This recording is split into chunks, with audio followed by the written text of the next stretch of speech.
Yo empiezo esta prédica hoy con una pregunta. Y mi pregunta para ti, el Espíritu Santo te pregunta: ¿quién está en el control de tu barca? Con mucho amor, pregunta a la persona que está cerca de ti: ¿quién está en el control de tu barca? Esa es la pregunta. En Mateo 8:24 dice así la palabra de Dios: y se levantó en el mar una tempestad tan grande que las olas cubrían la barca, pero él dormía. Y sabe, iglesia, hay situaciones en que la vida parece en que la barca se va a hundir, cuando somos sometidos a fuertes tempestades y las aguas empiezan a inundar la barca. Y esta embarcación, esta barca, puede llamarse por ejemplo matrimonio, puede llamarte tus finanzas, puede llamar tu ministerio, inclusive proyectos que llevaron muchos años para ser elaborados, sueños. Y sabe, iglesia, quiero decirte que el tipo de relación que tengamos con Dios, con los demás y con nosotros mismos será de influencia clave en la forma que vamos a enfrentar las tempestades de la vida. Y sabe que hay una historia en la Biblia donde esto sucedió literalmente. Jesús y sus discípulos estaban predicando y una multitud estaba con ellos. Y yo voy a leer el texto para que podamos entender el contexto del pasaje, y así podemos extraer cosas muy importantes para nuestra vida hoy, en este momento que vivimos en la historia, en este momento de esa situación, de esa pandemia, de esa situación que el mundo pasa, y tenemos que aprender con esta historia. ¿Cuántos quieren? Amén. Gloria a Dios. Y en Marcos capítulo 4 versículo 36 dice así: despidió la multitud y se lo llevaron tal como estaba. Entonces aquí estaba Jesús y él dijo a sus discípulos: vamos al otro lado. Entonces los discípulos empezaron a despedir la multitud y llevaron a Jesús tal como estaba en la barca. También otras barcas lo acompañaron, pero se levantó una gran tempestad con vientos, de tal manera que las olas azotaban la barca, que estaba por inundarse. Jesús estaba en la popa y dormía sobre una almohada. Lo despertaron y le dijeron: Maestro, ¿acaso no te importa que estemos por naufragar? Jesús se levantó y reprendió al viento y le dijo a las aguas: silencio, a callar. Y el viento se acalmó y todo quedó en completa calma. A sus discípulos le dijo: ¿por qué tienen tanto miedo? ¿Cómo es que no tienen fe? Ellos estaban muy asustados y le decían unos a otros: ¿quién es este que hasta el viento y las aguas lo obedecen? Entonces aquí es el escenario de la historia. Mientras los discípulos trabajaban, Jesús dormía. Y sabe que a primera vista pareciera que Jesús no se preocupaba por el problema, y que solo sus discípulos estaban comprometidos plenamente en la tarea de salvar la barca. Puede ser que esta sea nuestra análisis, nuestra idea de cómo el Señor actúa cuando enfrentamos tempestades. Muchas veces estamos enfrentando una lucha, estamos enfrentando una situación, y muchas veces podemos tener ese tipo de análisis. Vamos a entender mejor cada una de las acciones de los discípulos. Estaban ahí en la barca y la tempestad se levantó y empezó a hundir la barca. Ellos eran pescadores con experiencia. Tenían experiencia, eran hombres que estaban acostumbrados a la mar. En Mateo 4:18 dice así: mientras Jesús caminaba junto al lago de Galilea, vio a dos hermanos, Simón, llamado Pedro, y a Andrés, que estaban echando la red al agua, pues eran pescadores. Jesús le dijo: sígame, y yo os haré pescadores de hombres. Entonces ellos, dejando al instante las redes, lo siguieron. Sabe, iglesia, ese es un punto muy importante. ¿Por qué Jesús escogió a Pedro y a Juan? ¿Por qué Jesús escogió a Mateo, que era un publicano, cobrador de impuestos? ¿Sabe por qué?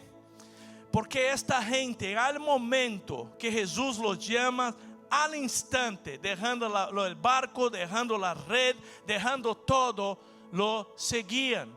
¿Por qué Jesús no escogió a José de Arimatea? ¿Por qué Jesús no escogió a Nicodemos, que era el líder de los judíos en este momento? ¿Por qué no escogió a otros que eran escribas que acompañaban? ¿Sabe por qué? Porque Jesús conocía el corazón y vio que en el corazón de ellos había prioridad por el reino de Dios. Y ellos al instante, dejando todo, lo seguían.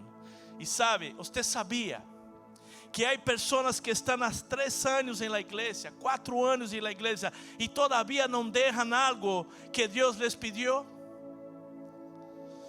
La única gente que nosotros van a poder tener éxito, que van a poder avanzar, que van a poder multiplicar la visión del reino de Dios en este momento y tener reino, tener avance, tener progreso en su vida espiritual, es gente que cuando Dios le habla, tiene la determinación para dejar cualquier cosa por el reino de Dios. Aleluya. Es gente que tiene la determinación de dejar cuando Dios le pide algo, cuando Dios le da una orientación, y ellos dicen al instante, deciden obedecer y entregar a Dios su vida. Ese es el camino.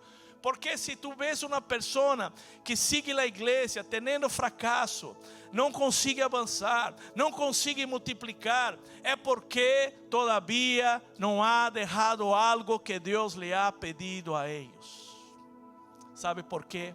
El evangelio del reino é um evangelho que temos que correr nuestra cruz todos os dias e seguir a Jesus. Jesus dijo: aquele que não deja padre, madre, cosas por mi nombre y por el reino não puede ser mi discípulo. Nosotros tenemos que seguir a Jesús y tener la misma determinación que sus discípulos tenían. Al instante,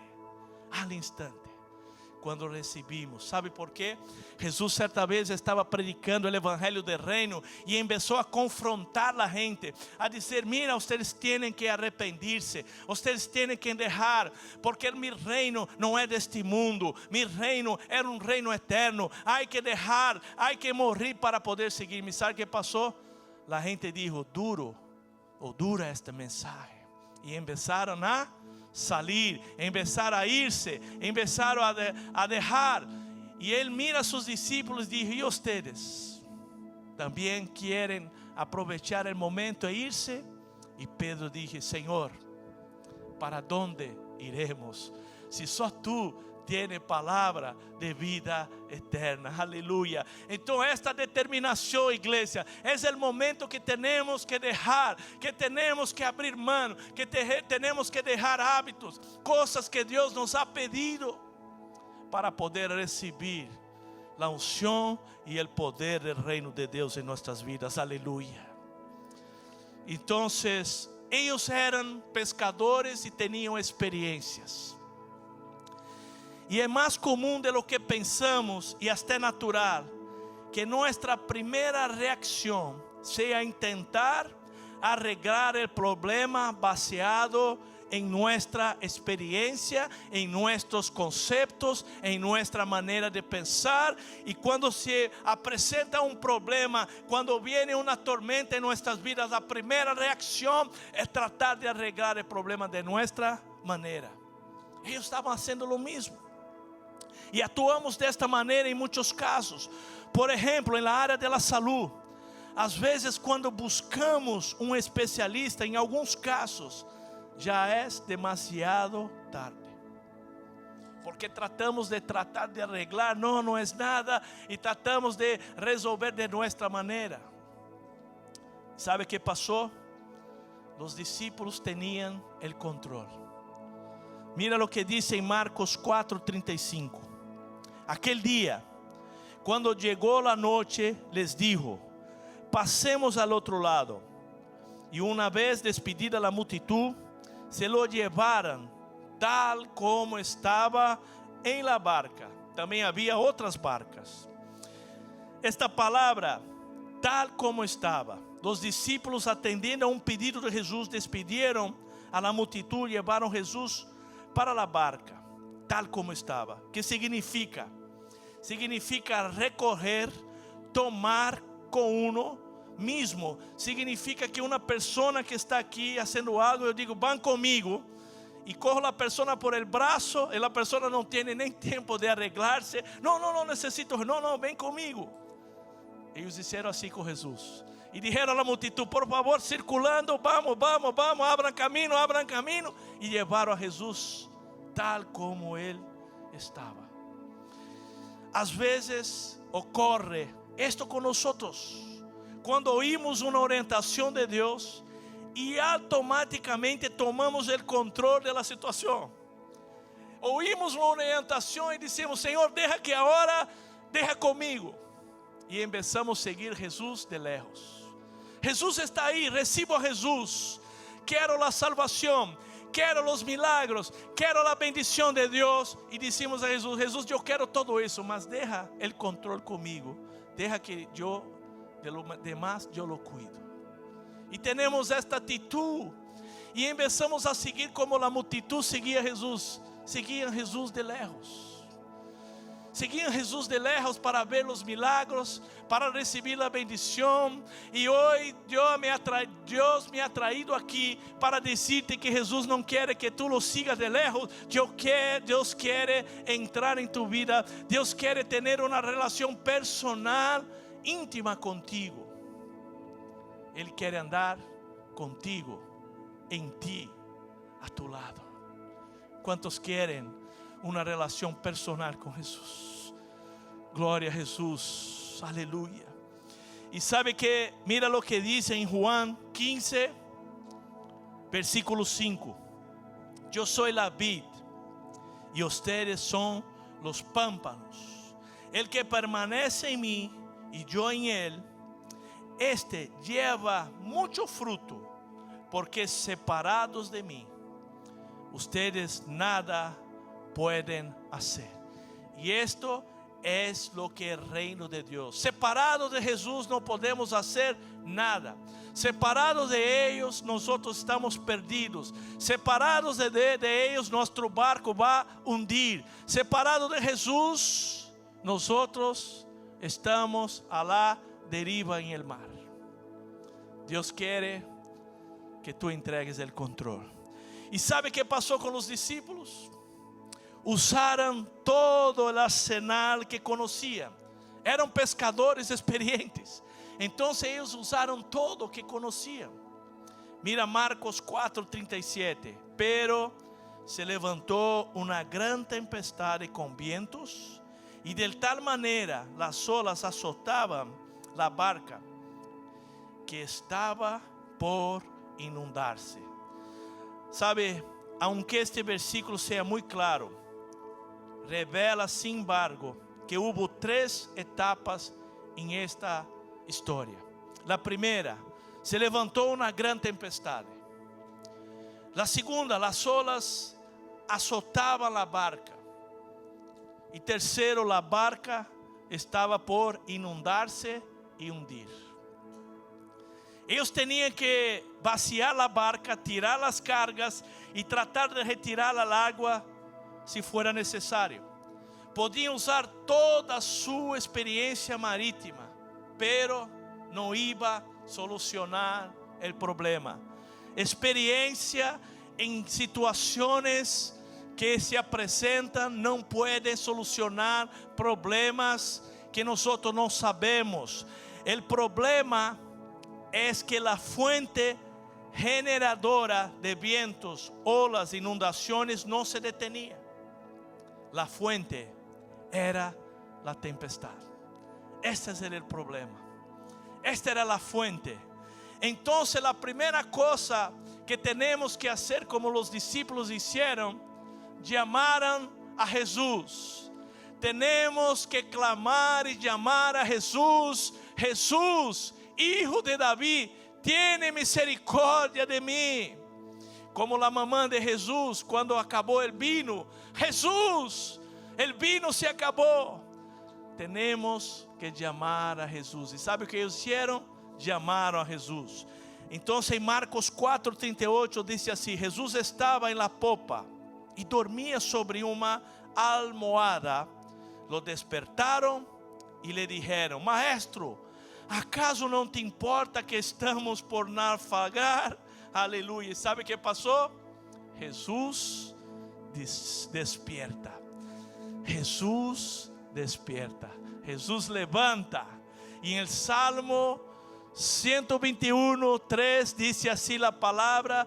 Y esta palabra yo quiero decir para ti, que Jesús despierta. Jesús se levanta en esa situación. Jesús no está dormindo. Mesmo que tú piensas que Él te ha dejado, Jesús nunca te va a dejar, nunca te va a abandonar. En el Salmo 121:3 dice así: no permitirá que tu pie resbale, jamás duerme el que te cuida. Aleluya. Jesús te cuida. Y de la misma manera que ellos hicieron, despertaron, yo quiero que tú hoy declare: Jesús está conmigo. Jesús no está durmiendo. Jesús está despierto. En nombre de Jesús yo quiero declarar esto sobre su vida. Y mi pregunta es lo siguiente. Quiero hacerte esta pregunta mirando tus ojos. ¿Quién está en el control de tu barca? ¿Quién? ¿Y sabe qué pasa? La primera cosa que tenemos que hacer, escucha esto, para que tú puedas vencer esta tormenta, vencer esa situación que te ha llegado, esta noticia que te ha llegado, es entregar el control a Jesús. Aleluya. Los discípulos en este momento, cuando Jesús despierta, entregan el control a Él.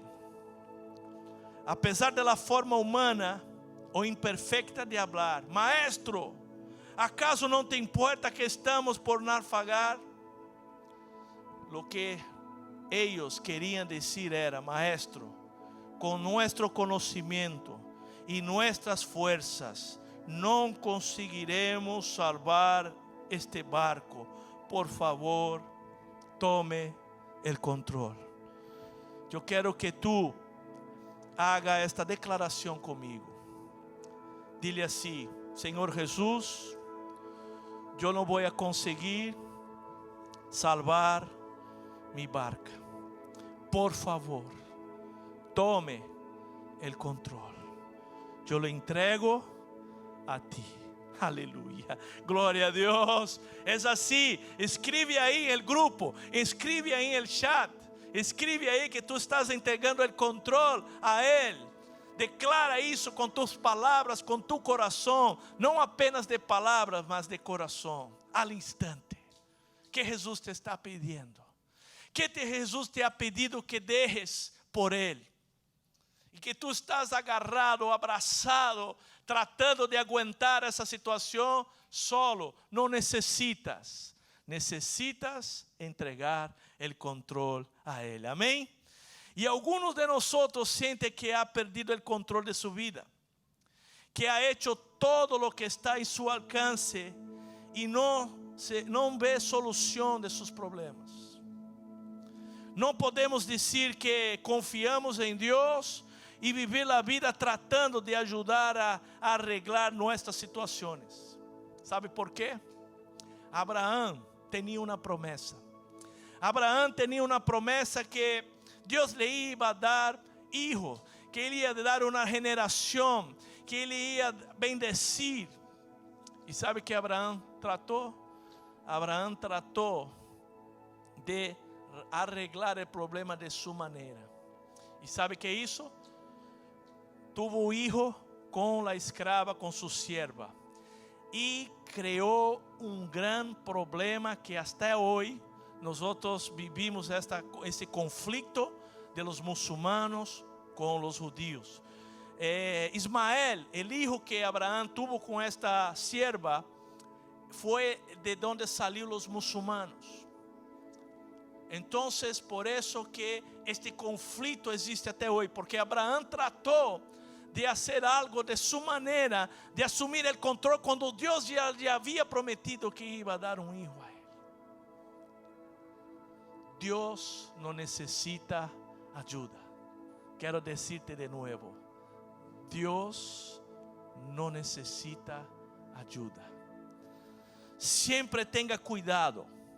Temos que estar alertas, vigilantes com os atajos. Tenha cuidado com os atajos. Muy a menudo são tentações. Satanás le pode sussurrar al oído, porque ele não te pode fazer pecar, mas ele te pode sugerir. Tú lo mereces. Deberías de tenerlo ahora. Será emocionante, tranquilizante, te hará sentir melhor.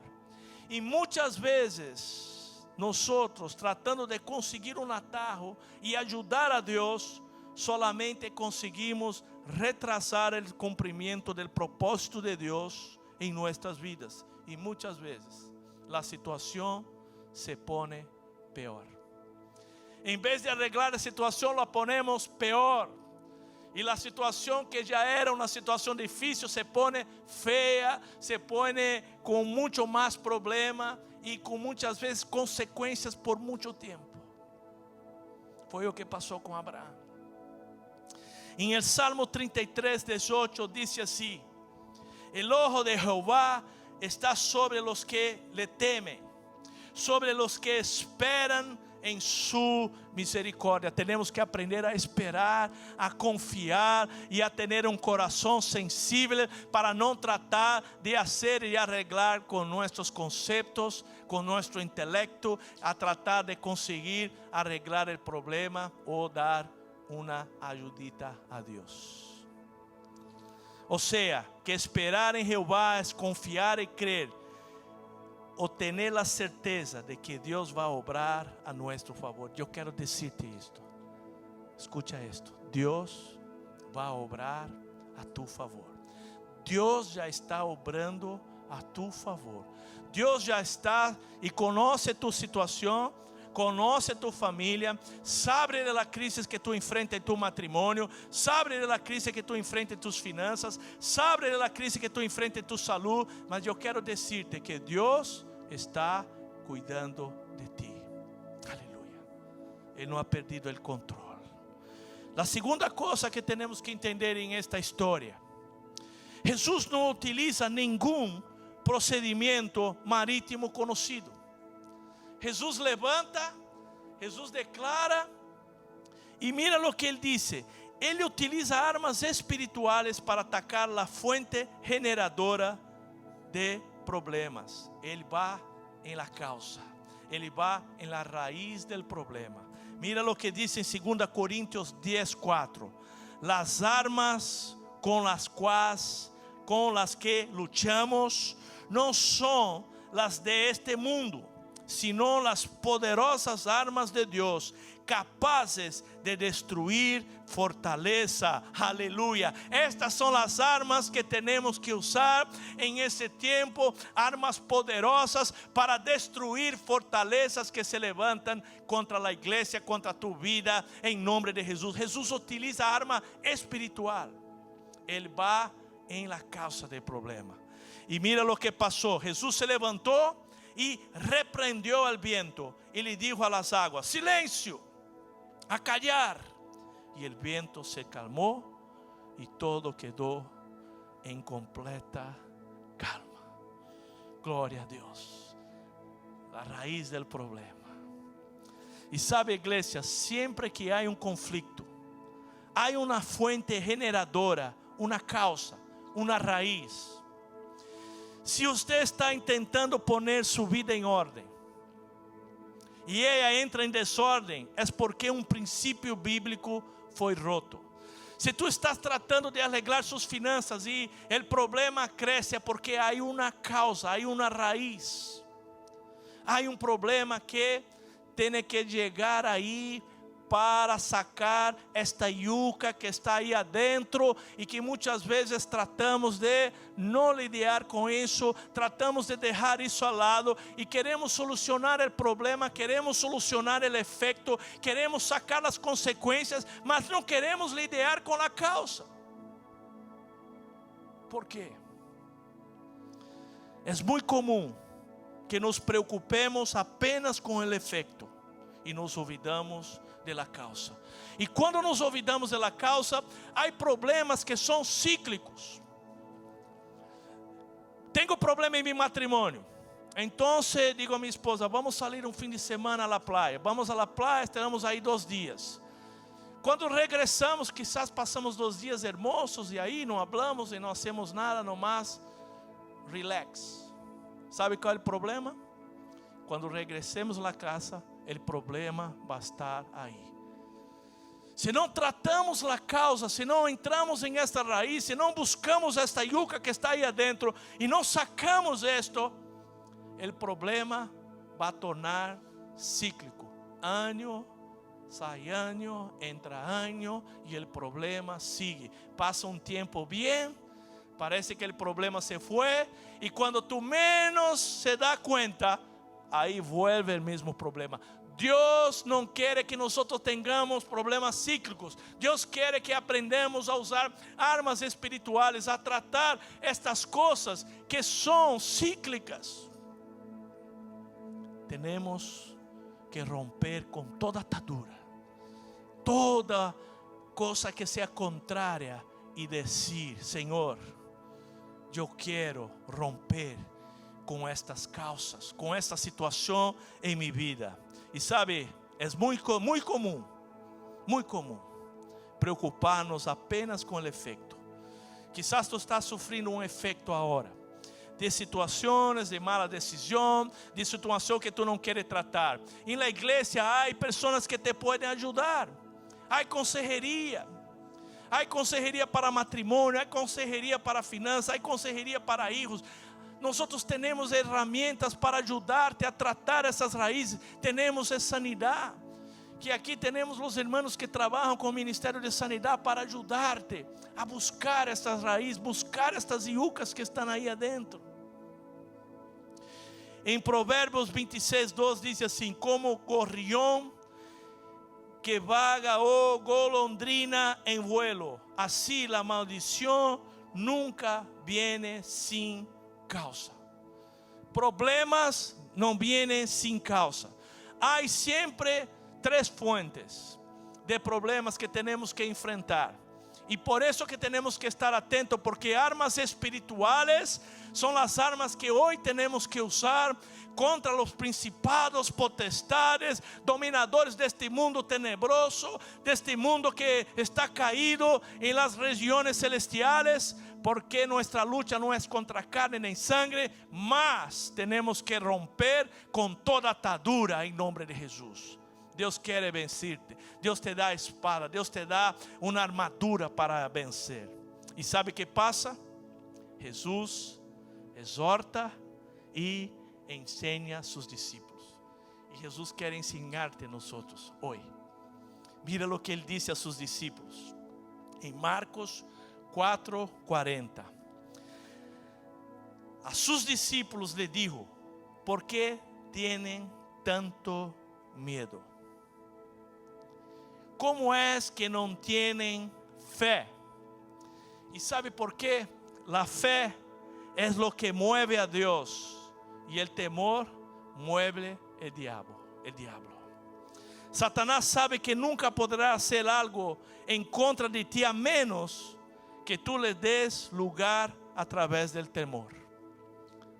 La fe mueve a Dios y el temor mueve al diablo. Y la fe es la certeza de lo que se espera, la convicción de lo que no se ve.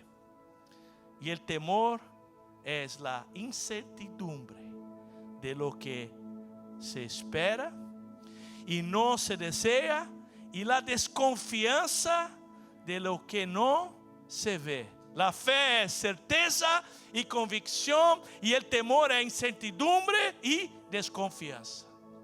Esas son las dos cosas que muchas veces paralizan nuestras vidas. Y hay una promesa, y yo quiero decirte esta promesa para ti hoy, en nombre de Jesús.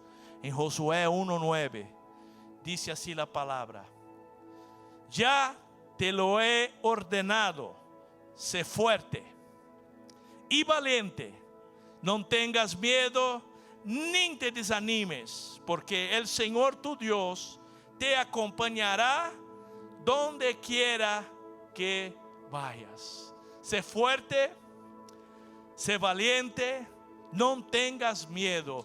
Yo quiero liberar esta palabra sobre tu vida. Muchas personas sienten miedo. Muchas personas están asustadas con esa situación. No saben qué hacer. Muchas personas están desesperadas, y ahora empezó estos problemas allá en Minneapolis, en otros lugares. La gente está en la calle, empieza a romper porque están con temor, con miedo. Y la única manera es tratar de poner esta lucha, esta cosa maldita, que es romper cosas, romper con todo. Tenemos que levantar, iglesia, en este momento y orar, porque nuestra lucha no es contra carne ni sangre. Tenemos que romper para que estos muros caigan.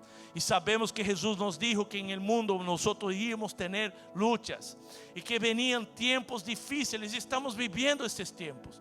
Por eso hay que levantarnos y prepararnos para luchar la buena batalla de la fe. Como esos discípulos, entregar el control a Jesús, entregar nuestra barca para que Él pueda ser el capitán y nos pueda llevar por aguas tranquilas. Quizás hay una tempestad hoy en tu vida, adentro de ti. Quizás hay una situación, una tormenta se levantó en su casa, una tormenta se levantó en su familia. Yo quiero decir hoy que tú vas a levantar con fe y vas a declarar hoy, en nombre de Jesús, como Jesús dijo: acálmate, cállate, tormenta, en nombre de Jesús. Declarar con fe y declarar, porque Jesús va a tomar el control de tu barca. Quiero invitar al Ministerio de Alabanza. Y sabe, necesitamos conocer mucho más de Jesús. Necesitamos conocer verdaderamente quién es Jesús. En Marcos 4:41, ellos estaban muy asustados y le decían unos a otros: ¿quién es este que hasta el viento y las aguas lo obedecen? Mi pregunta para terminar: ¿quién verdaderamente está en el control de su barca? quién verdaderamente está en el control de tu barca. En nombre de Jesús. En nombre de Jesús. Yo quiero hacer una declaración. En cuantos pido al ministerio de louvor que ponga ahí un sonido para que podamos ser ministrados por esta parte que diz: el control está a Jesús. Fue la canción que cantamos. Yo quiero que tú levante tus manos. ¿Dónde tú estás? ¿Dónde tú estás? Yo quiero que tú declares esta oración conmigo. Yo quiero que tú hagas esta oración, esta declaración. Ponga la mano en su corazón y dile así: Jesús, tú que tienes el poder absoluto, te entrego el control de mi vida. Haz con ella de acuerdo con tu voluntad. Yo entrego el control de mi barca, de mi familia, de mis finanzas, de mis hijos. Yo entrego el control de mi matrimonio, del ministerio que tú me has dado. Padre, perdona todas las veces que tratamos de tener el control. Te invitamos y muchas veces te seguimos de lejos, haciendo las cosas de nuestra manera. Hoy nos arrepentimos y entregamos el control a ti. En nombre de Jesús, declara esta canción. Cristo, el centro de mi vida. El centro de mi vida es Jesús. Centro de mi vida, Jesús. Declare. El centro de mi vida es Jesús. Centro de mi vida, Jesús. Desde el principio y hasta el fin, tú has sido y siempre serás Cristo. Cristo, Declare. tú eres el centro. Nada importa más que tú. Nada importa. En nombre de Jesús. Todo el universo gira en pos de ti, Jesús, de ti, Jesús. En nombre de Jesús. En nombre de Jesús. Recibe la paz. Y yo declaro que esta tormenta ahora se va en nombre de Jesús. Yo declaro ahora y sobre su vida que todo temor se va en nombre de Jesús. Y yo declaro, recibe la paz de Cristo en nombre de Jesús. En nombre de Jesús.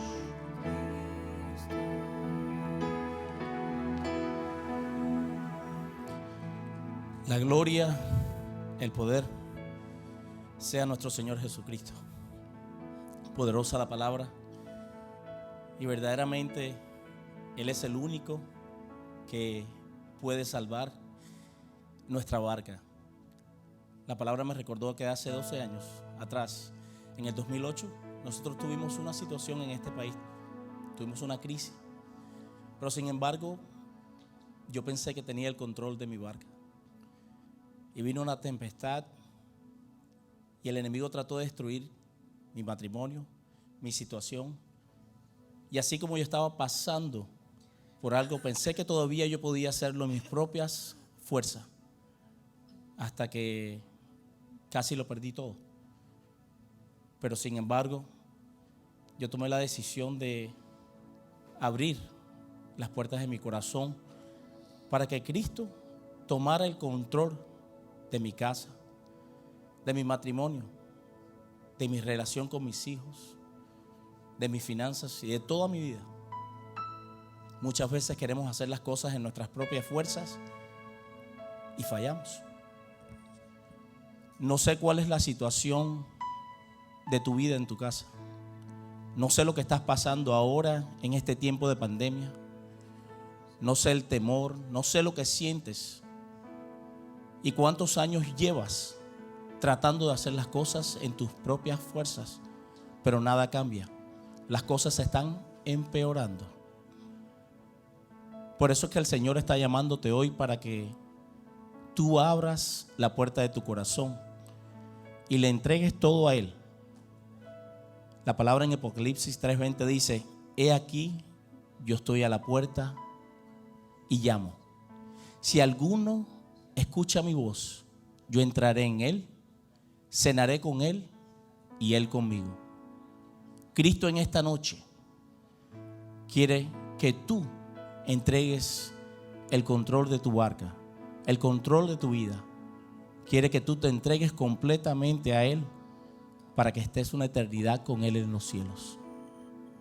Así que yo pido para todos aquellos que nos están viendo por las redes sociales en esta noche, que no han recibido a Cristo, que abran la puerta de su corazón. La palabra dice en Romanos que si tú confesares con tu boca que Jesús es el Señor y que Dios lo levantó de los muertos, tú serás salvo. Porque con el corazón se cree para justicia, pero con la boca se confiesa para salvación. Y yo quisiera que la iglesia y todos aquellos que no han recibido a Cristo en su corazón hicieran una oración conmigo para que tuvieran una eternidad y sus vidas sean bendecidas por el poder de nuestro Señor Jesucristo, que ha guiado mi barca y la barca de muchos hermanos en la iglesia, y han sido bendecidos porque ya no están haciéndolo en sus propias fuerzas, sino en la fuerza con el poder de nuestro Señor Jesucristo. Así que ayúdame y acompáñame en esta oración para que puedas recibir a Cristo en tu corazón, ¿ok? Y dice la oración: Señor Jesús, en esta noche yo quiero que tú perdones todos mis pecados. Yo abro la puerta de mi corazón y te entrego toda mi vida, para que tomes control de mi familia, de mis relaciones y todo lo que me rodea. Yo quiero que escribas mi nombre en el libro de la vida, y en esta noche te acepto como mi único Señor y Salvador en mi vida. En el nombre poderoso de Jesús, y todos decimos amén, amén y amén.